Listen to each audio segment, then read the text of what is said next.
Il arrive parfois qu'avec le logiciel FeatureMill 2.5D, on soit limité en termes de type de forme qu'on peut programmer.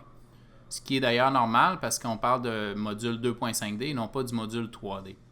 Par contre, plusieurs personnes ne sont pas au courant qu'il est possible, avec le module 2.5D, d'effectuer ce qu'on appelle un X-section pour avoir des formes plus complexes. On peut regarder un petit peu qu'est-ce qu'on a ici à l'écran. Donc, on a une courbe ici et la forme qu'on voit présentement à l'écran, c'est cette forme-là que mon outil va suivre. Donc, tout d'abord, qu'est-ce qu'il faut faire? Il faut décider nos deux formes et créer des courbes. Une fois que les courbes sont créées, on s'en va dans Curve ici, Create Curve using the Curve Wizard. Et dans Curve Start Reverse, on va s'assurer que les courbes partent au même endroit. Donc, le point de départ de chaque courbe doit être au même endroit. Si je regarde ici la curve 6, on peut constater que le point de départ de la curve 6 qui est en rouge est situé ici. Si je m'en vais voir la curve 8 ici, le point de départ n'est pas au bon endroit, le point de départ est ici.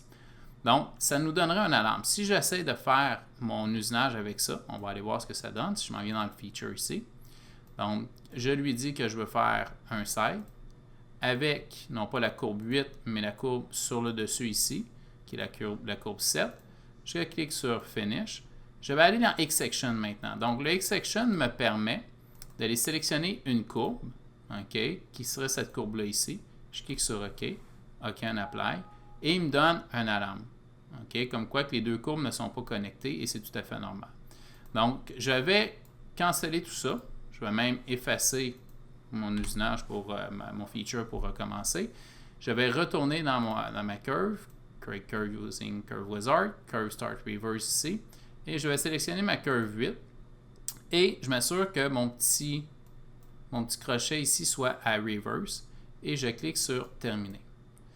Donc, si je retourne maintenant effectuer mon side, je m'en viens ici dans Side ici, je sélectionne ma courbe qu'on appelle souvent la Driving Curve ici. Je vais aller tout simplement sur Finish et dans X-Section, je vais sélectionner la courbe 8 ici. Vous voyez, je n'ai pas d'alarme. Donc, si je clique sur Appliquer, on peut voir en arrière ici le résultat. Le logiciel me propose évidemment de faire un dégrossissage et une finition. Dans le fond, dans le dégrossissage, on a plusieurs possibilités. Ici, il me propose de faire ce qu'on pourrait appeler des semi-finitions. Si ça ne me plaît pas, je peux toujours aller dans Voir ici puis enlever les semi-finitions que le logiciel me propose. Évidemment, je peux aller dans Rough ici. Je peux lui dire que comme profondeur de passe, moi, je veux des profondeurs un petit peu plus petites, exemple de 150 millièmes. Et je peux également aller dans Finition. Dans Finition, je pourrais décider que je ne veux pas un outil de 1 pouce, mais je préfère avoir un outil de 1,5. Ici, comme ça. Et ce qu'on appelle ici le scallop, le height, la hauteur de la crête, ben, je le veux à 1 millième. Ben, moi, le fini surface est un peu moins important. Je peux le prendre à 2 millièmes. Donc, la hauteur de la crête qui va être laissée va être de 2 millièmes dans ce cas-là. Donc, si je clique sur OK, je pars en simulation pour voir ce que ça donne. Donc, on peut voir le dégrossissage ici. OK. Et maintenant, on va passer à la finition avec mon ball nose ici. Puis la hauteur de la crête que mon ball nose va laisser. Donc, on peut voir là un petit peu ici. La hauteur de la crête va être de 2 millièmes.